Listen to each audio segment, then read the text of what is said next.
Momen libur lebaran dimanfaatkan oleh dua artis ikatan cinta, Glenca Cisara dan Amanda Manopo jalan-jalan di mall. Seperti baru-baru ini terlihat, Glenca dan Amanda hangout berdua di sebuah pusat perbelanjaan. Momen itu pun dibagikan oleh masing-masing di akun media sosial Instagram. Kekonyolan satu sama lain kentara, kontras dengan akting mereka di Ikatan Cinta.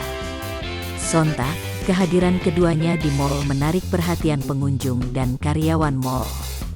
Mereka tak mau melewatkan kesempatan untuk berfoto bersama dua artis yang tengah naik daun itu. Bahkan dalam Instagram story-nya, Amanda Manopo sempat menggoda seorang karyawan mall yang tiba-tiba nimbrung foto. Potret akrab dan humble dua artis ini saat jalan-jalan di mall pun menuai komentar fans.